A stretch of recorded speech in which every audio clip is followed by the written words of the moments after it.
अनंत गुणगण निलय भक्त वंश कल्पतरु करुणा वरुणालय अनंत कोटि ब्रह्मांड नायक प्रात्पर परब्रह्म को प्राप्ति के लिए हमें पुरुषार्थ करना है। जिस प्रकार से परब्रह्म परमात्मा श्री राम अनंत गुणगण निलय हैं, उसी प्रकार जगत जननी जानकी माता श्री सीता जी में यह गुण स्वतः विद्यमान है। उस परब्रह्म परमात्मा को श्रीमान कहा जाता है, श्रीमान पुरुष। उन्हें श्रीमान इसीलिए कहा जाता है क्योंकि उनमें ये सब गुण किशोरी जी की कृपा से, श्री जगत जननी माँ भगवती श्री सीता जी की कृपा से उनमें यह सब गुण विद्यमान हैं। क्योंकि परब्रह्म तो अकर्ता अभोक्ता निर्गुण निराकार है, न उसमें कोई गुण है न कोई आकार प्रकार है। वह ब्रह्म तो शून्य है,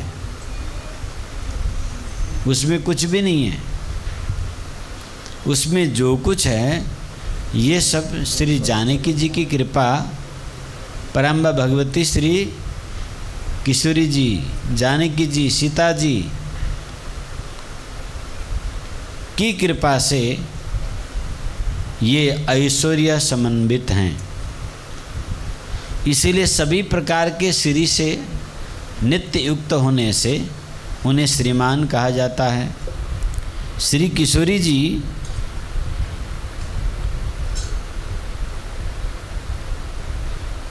श्री सीता जी कोई साधारण स्त्री नहीं है। जासु अंश उपजहि गुण खानी, जासु अंश उपजहि गुण खानी, अगणित लक्षी उमा ब्रह्मानी, अगणित लक्षी उमा ब्रह्मानी, अगणित लक्षी उमा ब्रह्मानी। महाकाली अर्थात महादुर्गा, महासरस्वती, महालक्ष्मी, ये त्रिदेवी इस संसार के इच्छा शक्ति, क्रिया शक्ति, ज्ञान शक्ति हैं। इनमें जितनी सामर्थ्य और किसी में नहीं है। इस विश्व ब्रह्मांड में सबसे कोई सामर्थ्यशाली है तो वो महादुर्गा जी है। कोई ऐश्वर्यशालिनी है तो वो लक्ष्मी जी हैं, कोई विद्यावती है तो वो सरस्वती है। ऐसे तीनों लोकों के अधिष्ठात्री महादुर्गा, महालक्ष्मी, महासरस्वती, जिनमें असंख्य गुण सामर्थ्य भरा हुआ है, ऐसी पराम्बा देवी भी श्री सीता जी के अंश से प्रकट होती हैं। क्या श्री सीता जी के किससे प्रकट होती हैं? अंश से प्रकट होती हैं। जासु अंश उपजहि गुण खानी, अनेकों गुण हैं इनमें। विद्या अविद्या दोनों प्रकार के गुण हैं। इसीलिए तिया चरित्र को कोई पार नहीं पाता। अविद्या में तिया चरित्र विचित्र है।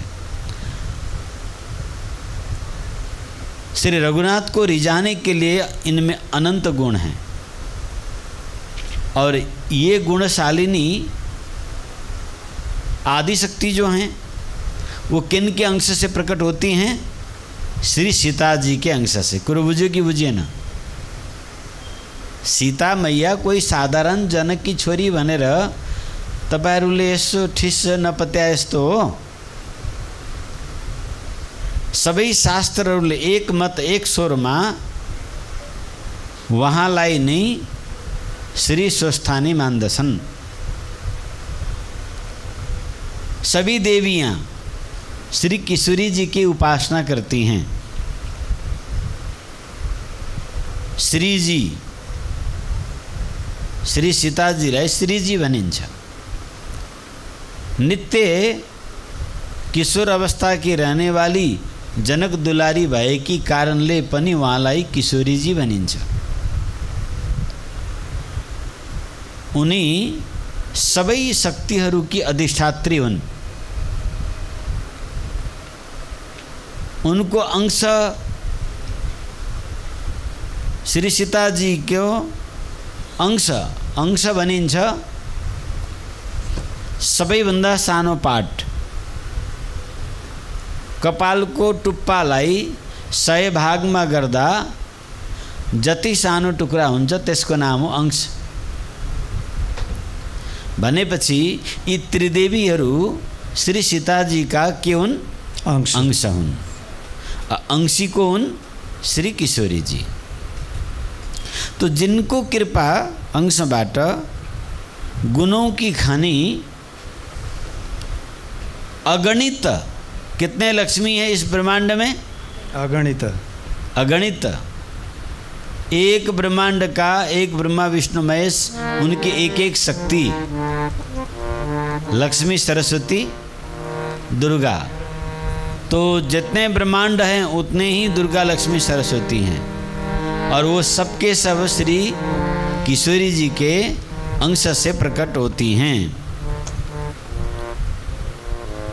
जिस प्रकार श्री राम सभी अवतार के मूल हैं, उसी प्रकार से श्री जी सभी शक्तियों के मूल हैं। उन किशोरी जी की नित्य संयुक्त होने से श्री राम जी श्रीमान कहलाते हैं। दिव्य मंगल विग्रह। अब ब्रह्मवादी लोग कहते हैं भगवान का कोई विग्रह नहीं होता, मायावादी। कोई उनकी विग्रह नहीं होती, वो तो निर्गुण है, निराकार है, निरंजन है, अलख हैं, गुणातीत हैं, कलातीत हैं, रूपातीत हैं, अपराकृत हैं, अलौकिक हैं, दिव्य हैं। तो उनमें रूप कैसे हो सकती है? वो तो निर्गुण निराकार, उनको स्वरूप कसरी हुन्छ? फेरि विग्रहको कुरो यहाँ कहाँबाट आयो भन्ने प्रश्न उठ्छ। जो पदार्थ लौकिक होइन, प्रकृति भिन्न पदार्थ लाई दिव्य भनिन्छ। प्रकृति भिन्न पदार्थ प्रकृतिद्वारा नदेखिने भएकाले उसलाई निराकार भनिन्छ। तर पदार्थ निषेध गरिएको छैन यहाँ। हाँ, वस्तुको निषेध गरिएको छैन, ध्यान दिनुहोस् है दिदीबहिनी। हो निराकारको मतलब छैन होइन, त्यस्तो भन्नु गलत हुन्छ। हाम्रो पंचभौतिक देह इन्द्रियबाट वो दृष्टिगोचर हुँदैन। जस्तो कि मन किसी ने देखा है क्या? हाँ, मन बुद्धि चित्त अहंकार काम क्रोध लोभ इत्यादि कहाँ है? कैसा स्वरूप है उसका? देखा है किसी ने? किसी ने देखा हो तो हाथ उठाओ कोई। तो क्या नहीं देखा तो ये वस्तु नहीं है? बताइए। द्रव्य और अद्रव्य, यद्यपि मन बुद्धि चित्त अहंकार ये प्रकृति वित्र का अद्रव्य पदार्थ हैं प्राकृतिक ही। मन प्राकृतिक है, चित्त प्राकृतिक है, अहंकार प्राकृतिक है, बुद्धि प्राकृतिक है, अहंकार तो मूल ही है प्रकृति का। हाँ, पर ये अद्रव्य होने से नहीं दिखाई देते हैं। हमें वही वस्तु दिखाई देते हैं जो द्रव्य है। भगवान निराकार इसीलिए हैं कि प्रकृति की किसी भी तत्व से उसे जाना नहीं जा सकता। प्रकृति द्वारा जाना नहीं जा सकता, इसीलिए उन्हें निराकार निर्गुण कहा गया। यद्यपि अप्राकृत दिव्य चिन्मय विग्रह है वहाँ का। जो पदार्थ सहज चित्त का आलवन बन सके तथा मंगल कारक हो, उसे शुभाश्रय कहते हैं। भगवान शुभाश्रय हैं। ऐसे शुभाश्रय एकमात्र भगवान का दिव्य मंगलमय विग्रह होता है। ये विग्रह गुणातीत है, सतोगुण से नहीं बना, रजोगुण से भी नहीं बना, सतोगुण से भी, तमोगुण से भी नहीं बना। फिर वो सत्व सत्वातीत भगवान का परम दिव्य अप्राकृत अलौकिक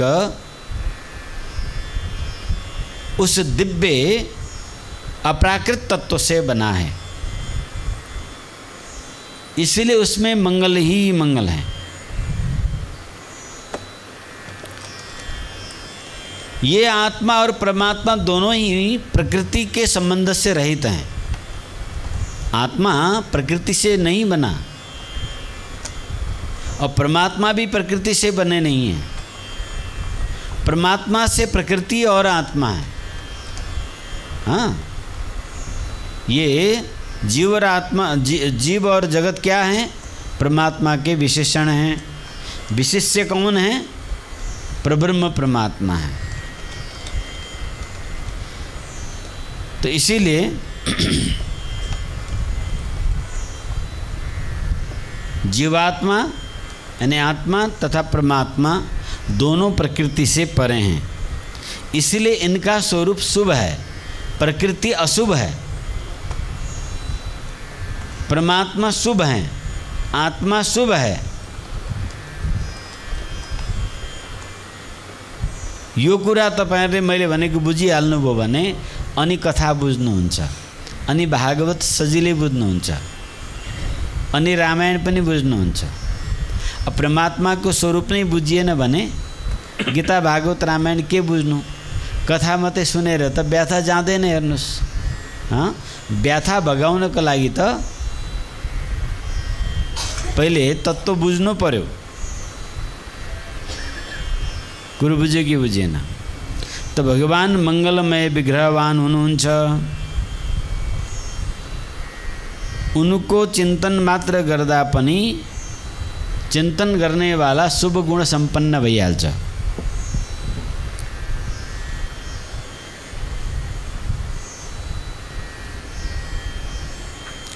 भगवान का स्वरूप बड़ा ही दिव्य है, बहुत सुंदर है। इसीलिए महापुरुषों ने कहा, ए मन, तू जिन वस्तु को सुंदर मानकर उसके पीछे दौड़ता है, उस वस्तु के पीछे असुंदरता है। हाँ, लोग आकर्षित होते हैं, आहा कितना सुंदर, बहुत खूबसूरत। उस वस्तु को देखकर लोग आकर्षित होते हैं। असुंदर की परिभाषा सांसारिक रूप से देखा जाए तो अपनी अपनी पसंद की होती है।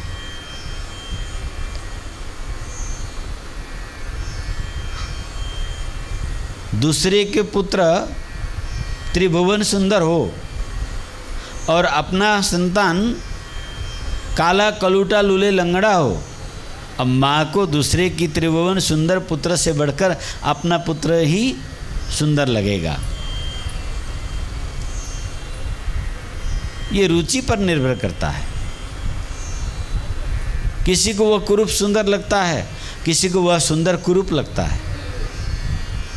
जिसमें कोई सुंदर माने कोई असुंदर माने, वो सुंदर नहीं है। सुंदर तो वह है जो सबके लिए हो। क्या? सबके लिए। सुंदर तो वह है जो सबके लिए हो। एक के लिए अच्छा लगे, दूसरे के लिए खराब लगे, वो सुंदर नहीं है।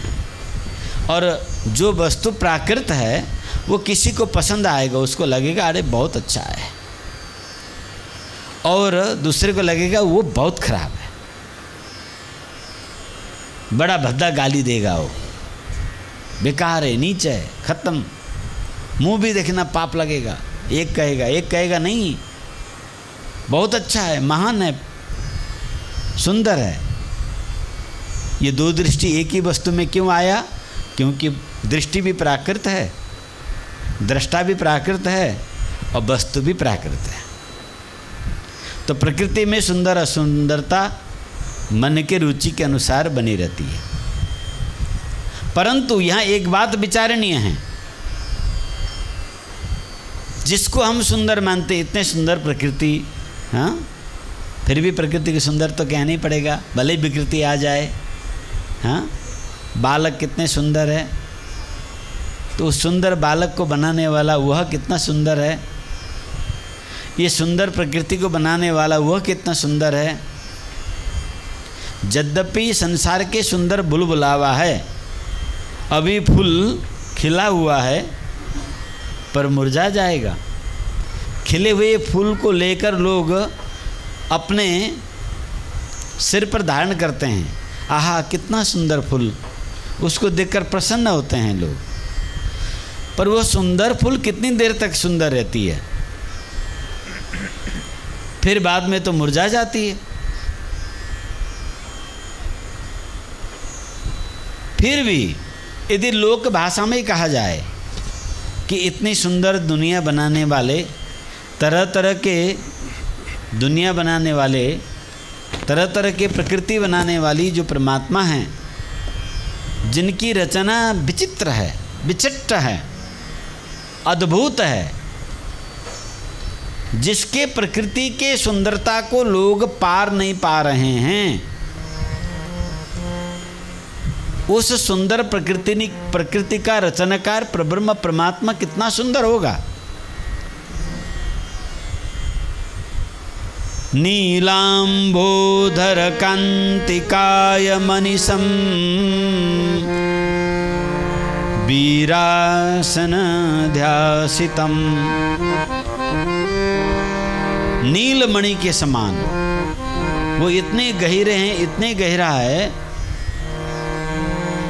गहरा तालाब हो और उसके नीचे नीलमणि बिछा हो, उसके ऊपर पानी, ऊपर से नीला आकाश हो, तो वह पानी का सुंदरता कितना नील आभायुक्त होता है।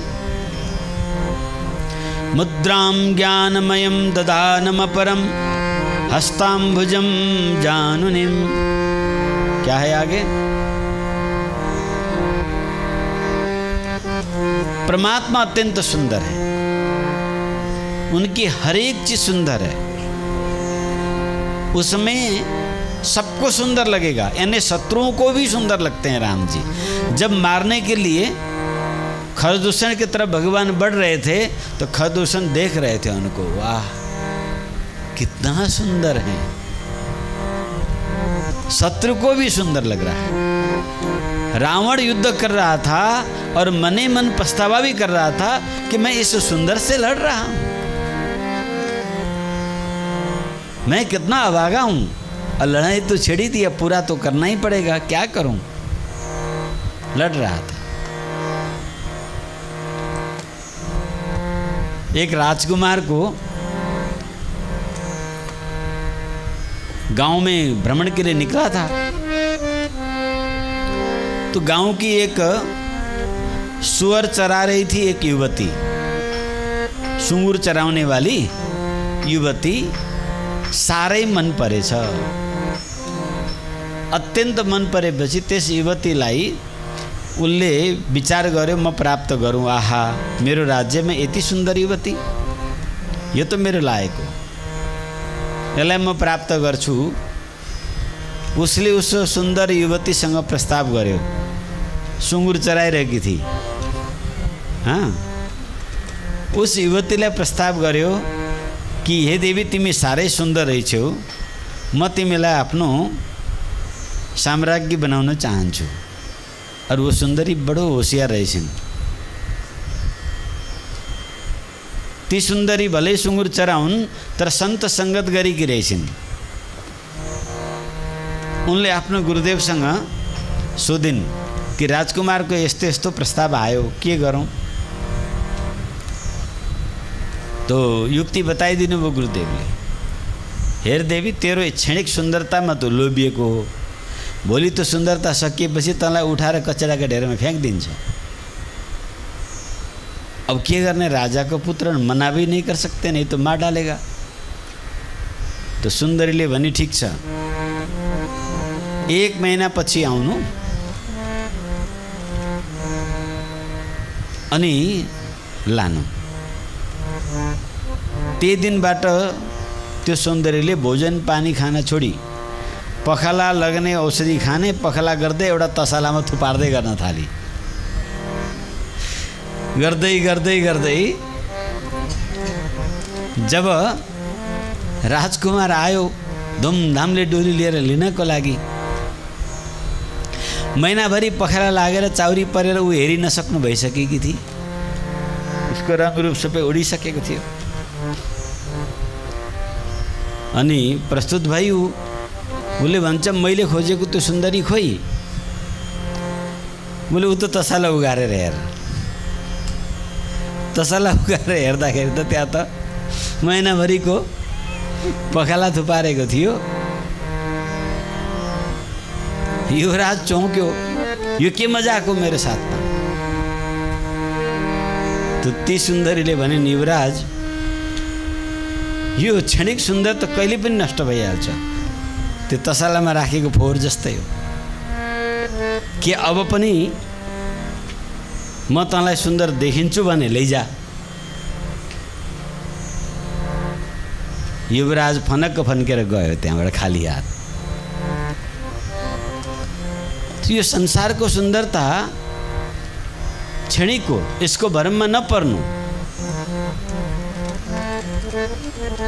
त्यो सुन्दरीले तसलामा जम्मा गरेको फोहोर जस्तै हो यो सुन्दरता। तो सुन्दर को छ त? जसको सुन्दरताको निहारेपछि फेरि कहिले पनि केही निहार्नु पर्दैन।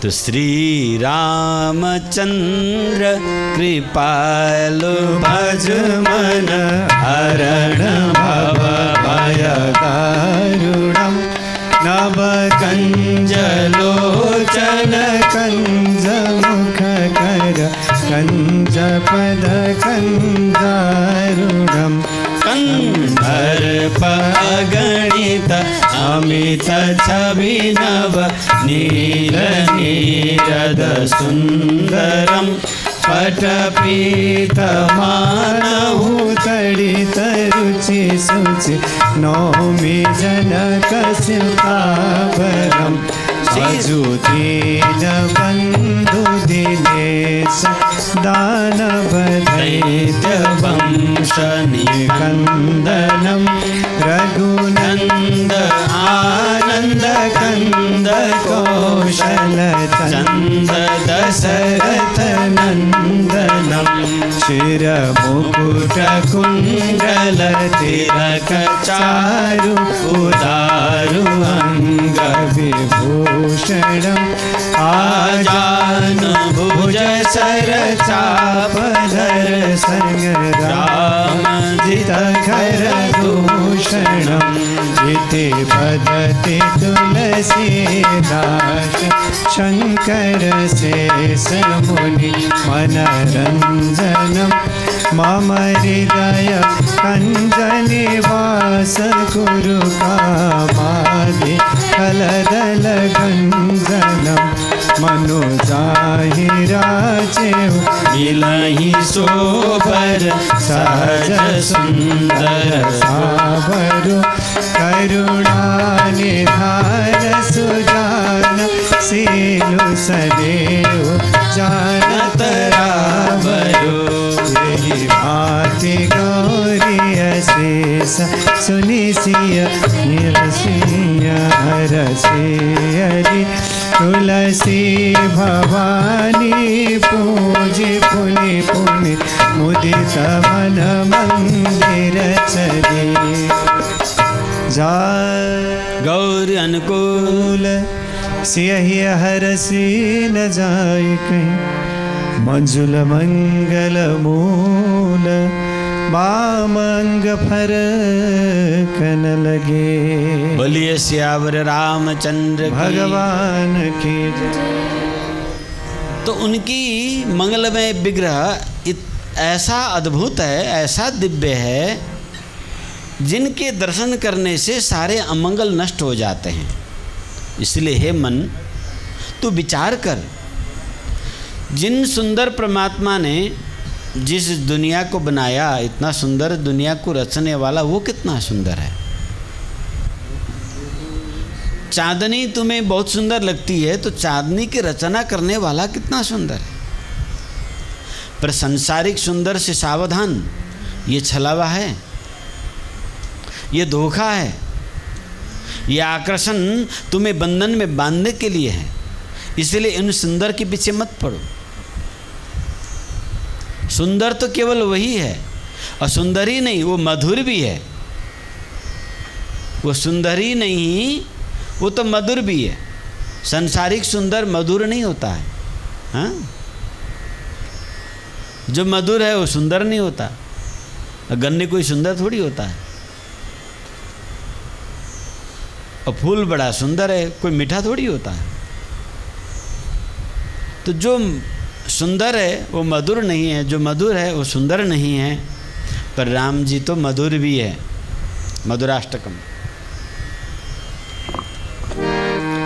अधरम मधुरम वदनम मधुरम नयनम मधुरम हसितम मधुरम हृदयम मधुरम गमनम मधुरम मधुराधिपतेरखिलं मधुरम वचनं मधुरं चरितं मधुरं वचनं मधुरं वलितं मधुरं चलितं मधुरं भ्रमितं मधुरं मधुराधिपतेरखिलं मधुरं वेणुर्मधुरो रेणुर्मधुरः पाणिर्मधुरः पादो मधुरो नृत्यं मधुरं सख्यं मधुरं मधुराधिपतेरखिलं मधुरं गीतं मधुरं पीतं मधुरं भूतं मधुरं श्रुतं मधुरं रूपं मधुरं तिलकं मधुरं मधुराधिपतेरखिलं मधुरं तरणं मधुरं तरणं मधुरं हरणं मधुरं रमणं मधुरं वमितं मधुरं शमितं मधुरं मधुराधिपतेरखिलं मधुरं गुञ्जा मधुरा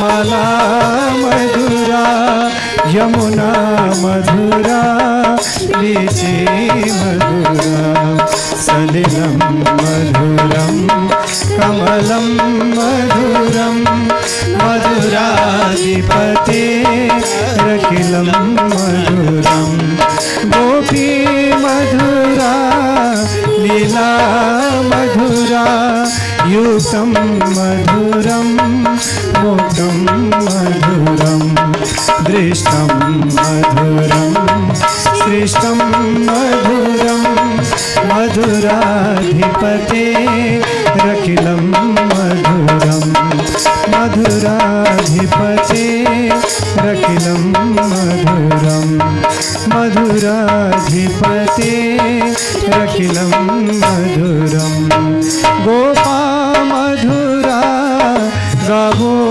मधुरा गोपा मधुरा गावो सृष्टिर्मधुरा सृष्टिर्मधुरा दलितं मधुरं फलितं मधुरं मधुराधिपतेरखिलं मधुरं मधुराधिपतेरखिलं मधुरं मधुराधिपतेरखिलं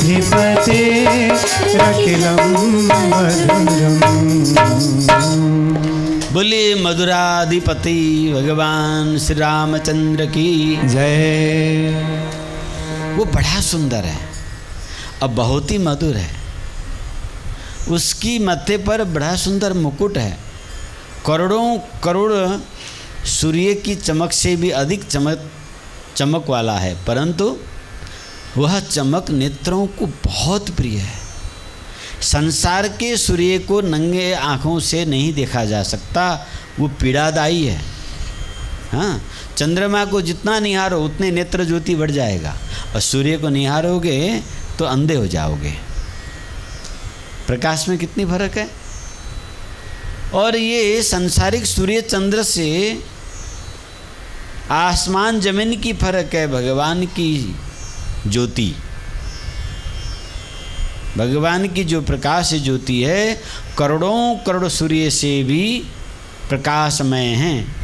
नीलमणि के पर्वत में यदि लाल आभा युक्त निर्मल प्रकाश का उदय हो जाए तो जिस प्रकार का अद्भुत आभा की छटा दिखाई देता है, उसी प्रकार से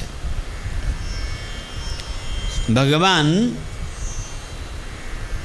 नीलमणि के समान असंख्य सूर्यों के प्रकाश से भी अधिक प्रकाशमान है। और उस प्रकाशमान परमात्मा के शीश पर विराजमान जो मुकुट है वो अत्याधिक प्रकाशमान है, क्योंकि उसमें सूर्यकांत मणि लगा हुआ है। उनकी मुकुट की एक एक नक्काशी बड़ा ही सुंदर है और बहुत मधुर है।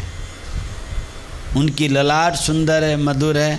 उनकी कान दीर्घान, लंबे बड़े बड़े कान बड़े सुंदर हैं और बड़ा मधुर है।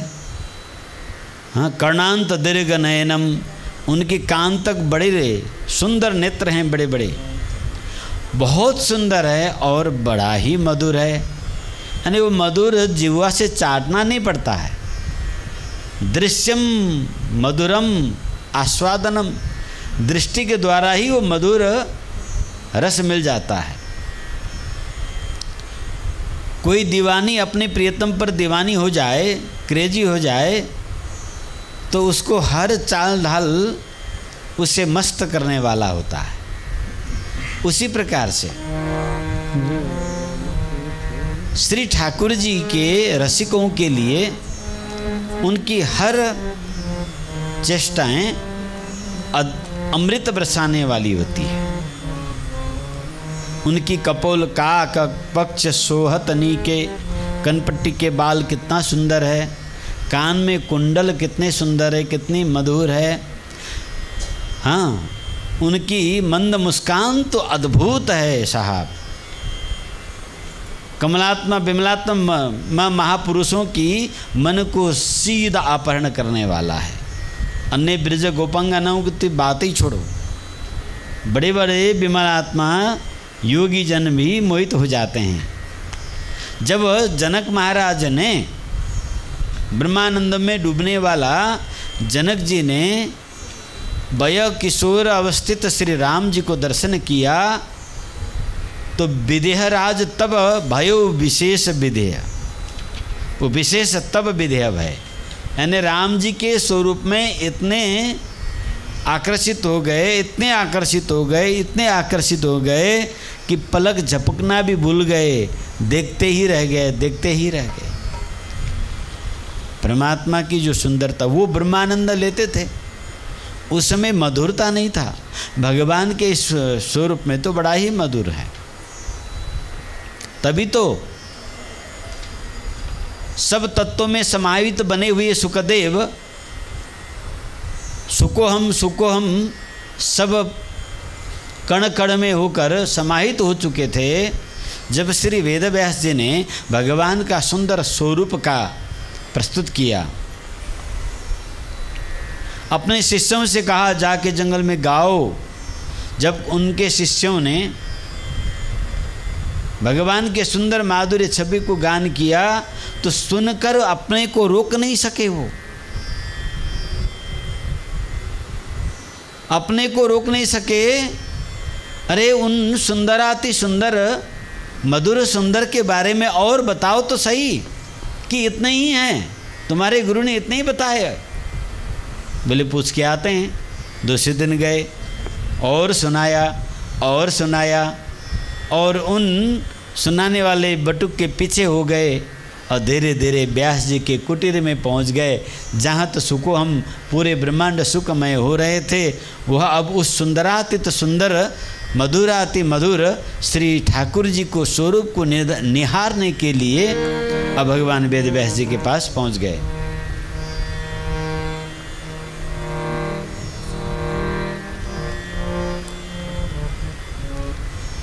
और उन सुंदर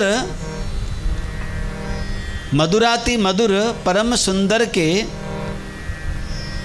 बारे में जानना चाहा, और जानते जानते पूरे श्रीमद् भागवत पी गए और खुद भी मदमस्त होकर गाने लग गए। इतने सुंदर हैं ठाकुर जी।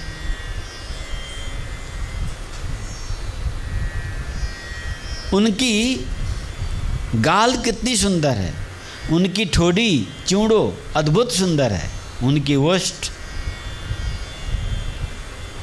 बिंब फल के समान अद्भुत है, उनकी कंठ तरेर बल्ली से युक्त अद्भुत है, सिंह स्कंद उनके दोनों स्कंद अद्भुत है, बाहों अति कोमल और शक्ति से भरा हुआ है, उदर त्रय रेखा से समन्वित, कमर में करधनी पीताम्बर धारण किए हुए हैं, हृदय में वक्षस्थल में श्रीवत्स चिन्ह है, भृगुलता से सुशोभित अत्यंत मंगलमय हो रहे हैं, और बनमाला बैजंती माला से युक्त कौस्तुभ मणि धारण किए हुए हैं। अद्भुत श्रृंगार है भगवान का। ये सब के सब दिव्य हैं, प्राकृत नहीं हैं, सबके सब मंगलकारी हैं, और ये सब के सब भगवान के शरीर के आभूषण वस्त्र आदि चेतन हैं, ये अचेतन नहीं है। भगवान के जो सूरीगण हैं, जो परमधाम के भक्त लोग हैं, ये भगवान का कोई कान में कुंडल बन के लटक जाते हैं, कोई सिर के मुकुट बन के बैठ जाते हैं, कोई गले के हार बन के, कोई पाँव के जूती बन के, कोई पीताम्बर बनकर, कोई करधनी बनकर, कोई बाजूबंद बन के, ये सारे जितने भी भगवान के शरीर में सुशोभित श्रृंगार है, ये सब चैतन्य हैं, ये सब दिव्य हैं। तुम्हारे यहाँ तो स्वर्ण का हो सकता है, कीमती से कीमती हीरा और स्वर्ण नवरत्न, ये सब जड़ हैं, इनमें चेतनता नहीं है। मूल्यवान जरूर है, बहुमूल्य नहीं, मूल्यवान जरूर है, पर इसमें कोई चेतनता नहीं है। हाँ, संसारिक कुछ ग्रहों के उपद्रवों से आपको सहने की सामर्थ्य प्रदान करता है, कुछ तो गुण है इसमें भी, पर चैतन्य नहीं है, ये दिव्य नहीं है, प्रकृति से बना हुआ है। हीरा भी प्रकृति से बना है, स्वर्ण भी प्रकृति से बना है, चांदी भी प्रकृति से बना है, ये सब प्रकृति के बने हुए हैं। मणि माणिक्य वैदुर्य नीलम आदि ये सब जो हैं, पुखराज, ये सब प्रकृति से बना हुआ है, फिर भी संसारिक लोगों के लिए कितने मूल्यवान, पर मंगलमय नहीं है। भगवान के सारे आभूषण क्या हैं? मंगलमय हैं, चैतन्य हैं, दिव्य हैं, और ये सब भगवान के भक्त हैं, भगवान के ऐसे प्रिय भक्त हैं। भगवान उन प्रिय भक्तों को अपने आभूषण के रूप में अपने साथ धारण करते हैं। भगवान के आयुध भी मंगलमय चैतन्य हैं। हाँ, ये सब के सब चैतन्य हैं, पर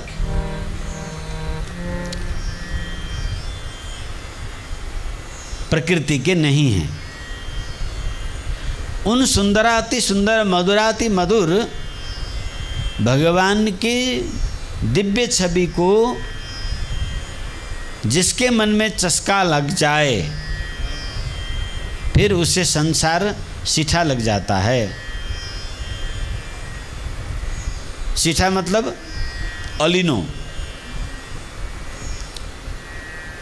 बिना लवण को तरकारी जस्तो। रामजी जब मीठे लाग्छन् नि तब यो संसार फिका हुन्छ। त्यही भएर त श्री अगस्त्य ऋषिले हनुमानजीसँग सोध्नुभयो कि रामजी कसरी प्रिय लाग्ने। यदि कुल कुटुम्ब फिका लाग्यो भने रामजी मिठो लाग्ने हो।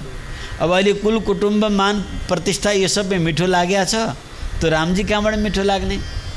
तो गृहदार कुटुम्बेषु वैराग्यम च कथम भवे। हे हनुमान जी, ये संसार को आसक्त मनलाई संसारबाट हटाएर रामजी को चरणमा कसरी लगाउने त। तो यसको उत्तर गोस्वामीजीले दिनुहुन्छ। हे मन, त एकपल्ट श्री रामजी को कल्पना तो गर। उनको सुंदरता को कल्पना मात्र गर्दाखेरि पनि तेरो सबै कष्ट हरण हुन्छ। हरण भव भय दारुणम। इस घोर कष्टकर संसार का कष्ट उनको स्वरूप को केवल चिंतन गर्दा मात्रै पनि भइहाल्छ। मन को चिंतन गर्ने एउटा शैली प्रदान गर्नुहुन्छ गोस्वामीजी। श्री रामचंद्र कृपालु भज मन हरण भव भय दारुणम। नव कंज लोचन कंज मुख कर कंज पद। नव कंज लोचन कंज मुख कर कंज पद कंजारुणम। टुप्पीदेखि लिएर पैतालासम्म, पैतालादेखि लिएर टुप्पीसम्म प्रत्येक अंग अंग उनको यति सुंदरले भरिएको छ कि उस सुंदर को तुम कल्पना मात्र क्या करो, सारा तुम्हारा दुख हरण हो जाएगा। और सचमुच दृष्टिगोचर हो जाए तो, पर ये दृष्टिगोचर नहीं हो सकते। क्यों? मनोवाचाम गोचरः। भगवान मन और वाणी का अभिषय हैं, अर्थात उनको नहीं जाना जा सकता मन और वाणी से। मन से उसकी कल्पना नहीं की जा सकती, वाणी से उनकी प्रतिपादन नहीं किया जा सकता। कुरो बुझिन्छ कि बुझिँदैन? वाणीबाट व्याख्या गरेर जसको प्रतिपादन गर्न सकिँदैन, मनको कल्पना जहाँ पुग्न सक्दैन, त्यसकारण वहाँ मनोवाचाम गोचर। यतो वाचो निवर्तन्ते अप्राप्य मनस सह। त्यो परमात्मा मन से त वाणी जहाँ पुग्न सक्दैन, कल्पना गर्दा गर्दा गर्दा गर्दा थकित भएर फर्केर आउँछ। तथापि फेरि उनलाई कसरी जान्ने त? मन समेत जहाँ जात न बानी। मन समेत जहाँ जात न बानी। इसी को तैत्तिरीय उपनिषद ने कहा, यतो वाचो निवर्तन्ते अप्राप्य मनसा सह। गोस्वामी तुलसीदास जी ने इसी को बालकांड 146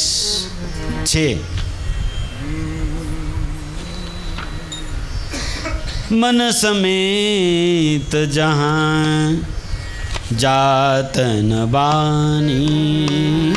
मन समेत जहाँ जात न बानी। मन समेत जहाँ जात न बानी। 6 40 को 6 मन समेत जहाँ जात न बानी, मन समेत जात न बानी,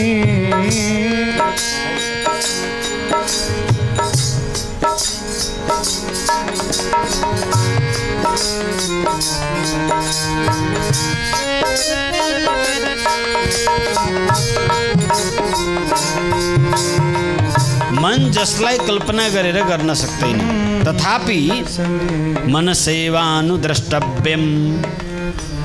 वहीं बृहदारण्यक उपनिषद कहता है, अरे नहीं, मन से ही तो जाना जाएगा।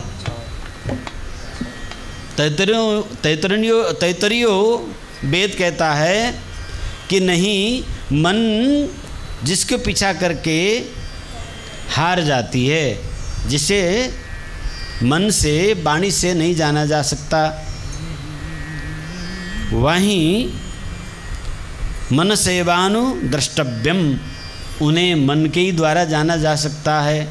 तो यो विरोधाभास किन? त्यही वेद आफै भन्नुहुन्छ कि मन वाणी द्वारा जानेर जान्न सकिन्न, अनि त्यही फेरि मनैबाट जानिन्छ। यो कुरो कसरी त?